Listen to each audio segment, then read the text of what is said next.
Golf's rulebook has thousands of words, but sometimes all it takes is one player doing something weird, sneaky, or just plain clever to blow up the entire thing. These are the moments that forced golf's governing bodies to say, yeah, we gotta fix that. Sam Snead's croquet-style putting. You know, a putting stroke is weird when it gets banned just because it looks too effective. In 1966, Sam Snead was deep into the twilight of his career, struggling with the yips. So he tried something new, something no one had seen before. Instead of standing sideways, Snead bent over and straddled the ball, putting it like he was playing croquet. Seriously, he'd take his stance, legs apart, the ball directly between them, and stroke it dead straight toward the hole. And you know what? It worked. The USGA and R&A weren't fans. While the stroke wasn't illegal under the rules at the time, it definitely didn't fit their idea of how golf should look. So in 1968, they outlawed croquet-style putting, specifically banning any stroke made with both feet on either side of the line unless facing away from the hole.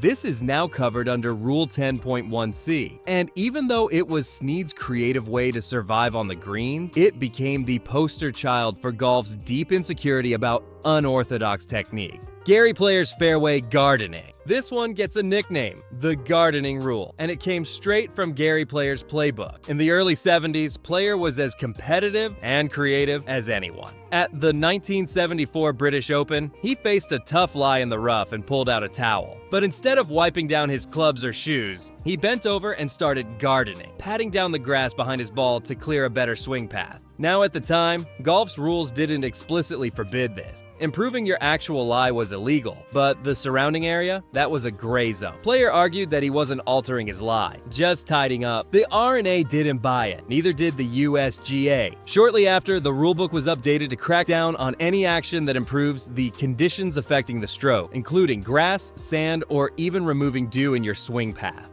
That's now part of Rule 8.1a. And yes, the towel trick is absolutely illegal. So if you ever see someone start landscaping the rough before a shot, you've got Gary Player to thank for why it's a 2-shot penalty now. Craig Stadler and the towel. This might be the only time in golf history that a player was disqualified for trying to stay clean. At the 1987 San Diego Open, Craig Stadler found himself kneeling in damp ground to hit a shot from under a tree. Not wanting to ruin his white pants, because yeah, he was rocking white pants, he placed a towel on the ground to kneel on. Harmless, right? Not according to the rule. After his round, someone watching on TV called in the infraction. Stadler had violated Rule 13-3, now updated as Rule 8.101, by building a stand. Basically, by adding an object between his body and the ground to improve his footing. Even if unintentionally, he was deemed to have gained an unfair advantage. He was disqualified retroactively, not for cheating, not for gaining distance, just for trying to avoid a laundry bill. The rulebook was later updated to make it crystal clear. You can't place any object down to aid your stand, no matter how soggy things are. So next time you're in the rough,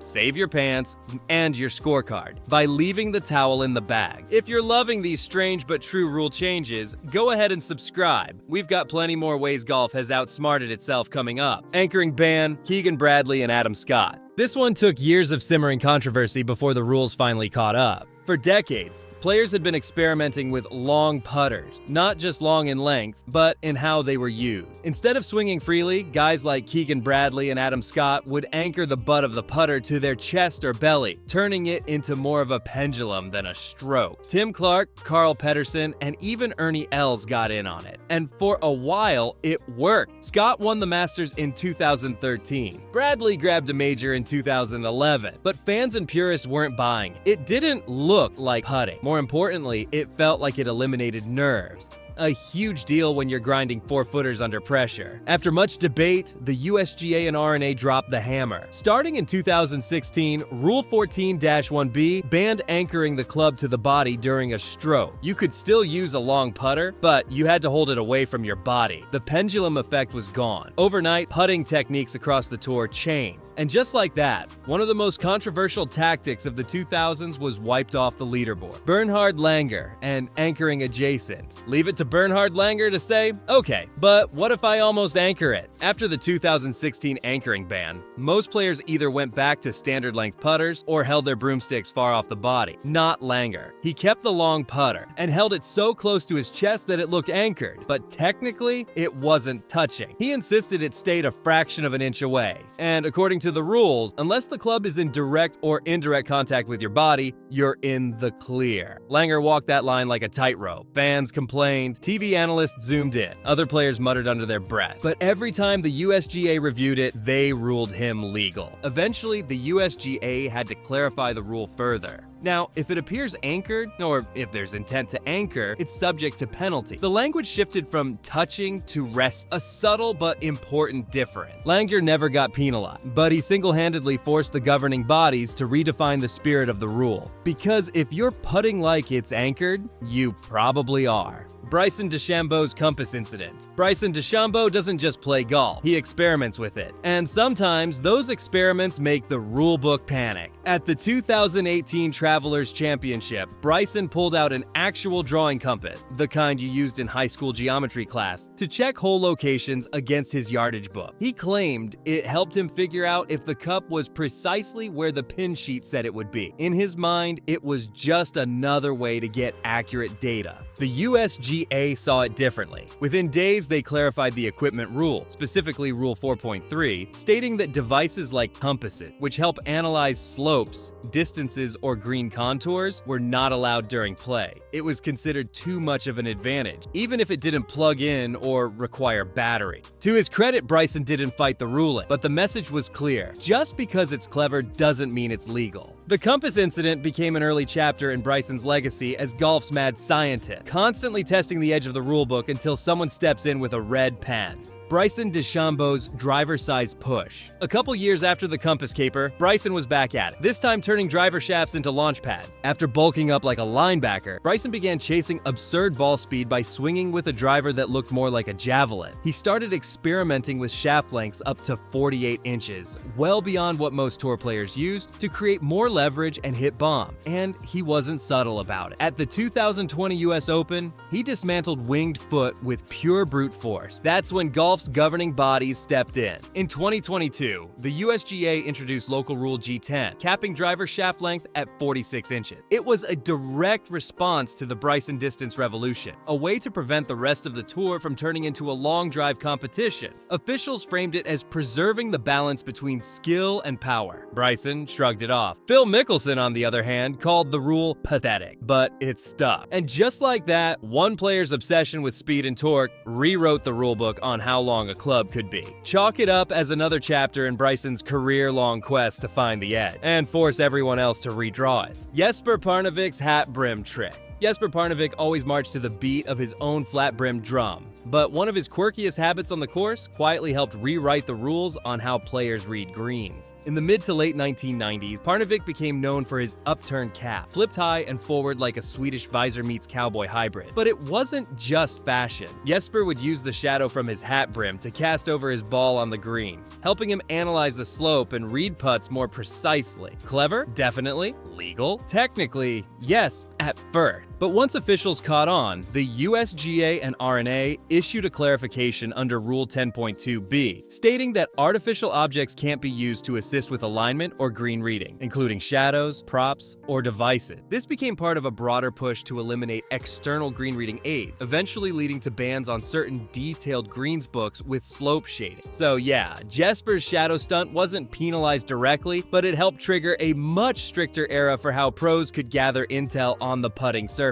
All thanks to a hat that deserved its own endorsement deal. Phil Mickelson's groove loophole. Leave it to Phil Mickelson to find the most legally clever way to stick it to the USGA, and do it with a smile. In 2010, the USGA introduced a major rule change limiting the size and sharpness of grooves and wedges, especially out of the rough. The idea was to reduce spin and make approaches harder, but there was a loophole. Clubs made before 1990, like the old Ping Eye 2 wedges, were grandfathered in due to a legal settlement. So what did Phil do? He pulled a 20-year-old Ping wedge out of of his garage and put it in the bag, and he wasn't alone. A few other players followed suit. The grooves were technically legal, but everyone knew it was a workaround that sidestepped the spirit of the rule. Phil even said, "I don't agree with it, but I'm gonna use it, just to twist the knife." The backlash came fast. Players like Scott McCarron called it cheating, tensions rose, and the PGA Tour had to act. They introduced a local rule banning the Ping Eye 2 wedge, even though the USGA still technically allowed it. Phil's move didn't break the rule, it exposed it. And it led to one of the fastest clarifications in modern equipment history: Tiger Woods and the giant boulder. You know you're Tiger Woods when you can move mountain, or at least get a dozen fans to do it for you. At the 1999 Phoenix Open, Tiger's tee shot on the 13th hole landed next to a massive boulder. We're talking over 1,000 pounds, directly obstructing his swing. Most players would have taken a punch out and moved on, but Tiger's caddy asked a rules official a very smart question: is that rock a loose impediment? Shockingly, the answer was yes. Under Rule 23 at the time, anything not fixed to the ground and not embedded could be considered a loose impediment, even if it weighed half a ton. The only rule was you couldn't use equipment to move it. So Tiger stepped aside as a crowd of volunteers, actual spectators, gathered and rolled the boulder out of the way. He made birdie. The gallery roared. The golf world lost its mind. While the rule didn't immediately change, it triggered a major reinterpretation of what counts as loose. These days, if it takes a dozen people to move something, it's probably not coming with you, no matter how friendly the crowd is. Ernie Els' backstopping incident. Sometimes cheating isn't the issue.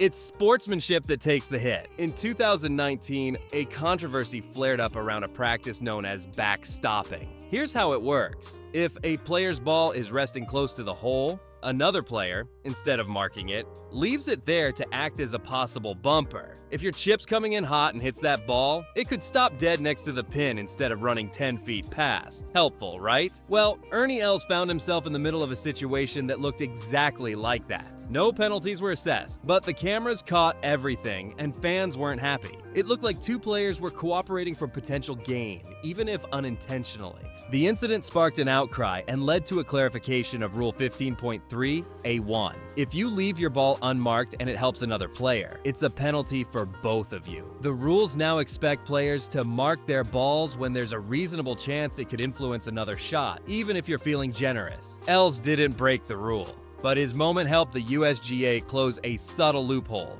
that only a few players ever dared to use or abuse. Phil Mickelson's moving ball meltdown. If you've ever wanted to watch a man snap in slow motion, go rewatch Phil Mickelson at the 2018 US Open. On a brutally fast green at Shinnecock Hills, Phil watched a bogey putt miss and then kept rolling downhill. Instead of letting it settle, he sprinted after the ball, slapped it back toward the hole while it was still moving, and walked off like nothing happened. It was kind of hilarious, and kind of not. Mickelson was hit with a 2-stroke penalty under Rule 14.5, now updated as 14.7, which covers striking a ball in motion. But the real fallout wasn't about the penalty. It was about intent. Phil admitted later that he knew the rule and just didn't want to play ping pong around the green. Some called it smart. Others called it a disqualifiable offense. The USGA responded by tightening the rules around serious breaches in conduct, clarifying that intentional violations could lead to disqualification if deemed egregious. Phil didn't get taught, but the rulebook got a lot less forgiving, especially for players who make split-second decisions that make golf look more like mini-golf. So yeah,